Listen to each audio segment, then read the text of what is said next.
June 2-ന് അനൂസിന് school തുറക്കുകയാണ്. എല്ലായിടത്തും school തുറക്കുകയാണ്. അപ്പോൾ രാവിലെ കുറച്ച് തിരക്കൊക്കെ ഉണ്ടായിരുന്നു. എന്നാലും ഭയങ്കര തിരക്കെന്നൊന്നും പറയാനില്ല. കാരണം തുടങ്ങിയിട്ടല്ലേ ഉള്ളൂ. ടൈം ടേബിൾ കാര്യങ്ങളൊന്നും എടുത്തു വെക്കുന്ന ആ ഒരു സമയമൊന്നും ആയിട്ടില്ലല്ലോ.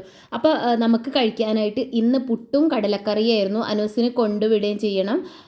അപ്പോൾ സ്നാക്സായിട്ട് പലഹാരങ്ങളൊന്നും കൊടുത്തു വിടരുതെന്ന് പ്രത്യേകം പറഞ്ഞിട്ടുണ്ട്. എല്ലാ വർഷവും പറയുന്നതാണ്. അപ്പോൾ ഏതായാലും പുട്ടും കടലക്കറിയും കൊടുത്തു വിടുകയും ചെയ്യുന്നുണ്ട്. പുതിയ വാട്ടർ ബോട്ടിലൊന്ന് കാണിച്ചു തരണമെന്ന് പറഞ്ഞ് വീഡിയോയിൽ കാണിക്കാൻ പറഞ്ഞതാണ് കേട്ടോ. അപ്പോൾ അതൊക്കെ ഒന്ന് വെള്ളം നിറച്ച് വെച്ചപ്പോൾ തുടച്ചതാണ്. പിന്നെ നമ്മുടെ പുട്ടും കടലക്കറിയൊക്കെ റെഡി ആയിട്ടുണ്ട്. ചോറൊക്കെ ഞാൻ വാർത്ത് വെച്ചിട്ടുണ്ടായിരുന്നു. അതുപോലെ ചക്കക്കുരുവിൻ്റെ കറി തലേദിവസം വെച്ച് റെഡിയാക്കി വെച്ചിട്ടുണ്ടായിരുന്നു. കാരണം പിറ്റേ ദിവസം ടേസ്റ്റ് കൂടാൻ വേണ്ടിയിട്ട്.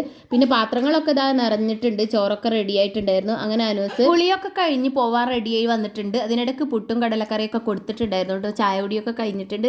രാവിലെ ചായ കുടിക്കലില്ല, വെള്ളമാണ് കുടിക്കൽ. അപ്പോൾ പോവാൻ വേണ്ടി റെഡിയായി. അങ്ങനെ അനൂസിൻ്റെ ഫസ്റ്റ് ഡേ സ്കൂളാണ് കേട്ടോ ഇന്ന്. നല്ല ഹാപ്പിയായി പോയി. ഓട്ടോ വന്ന് അനുക്കുട്ടൻ പോയിട്ടുണ്ട്. ഇന്ന് നല്ല വെയിലൊക്കെ ഉണ്ട്. അപ്പോൾ കുറേയൊക്കെ വിരിച്ചിട്ടുണ്ട് പുറത്ത്. അങ്ങനെ നേരെ വന്നിട്ട് അസ്മൽക്കാക്ക് കൊണ്ടുവരാനുള്ളതൊക്കെ റെഡിയാക്കി.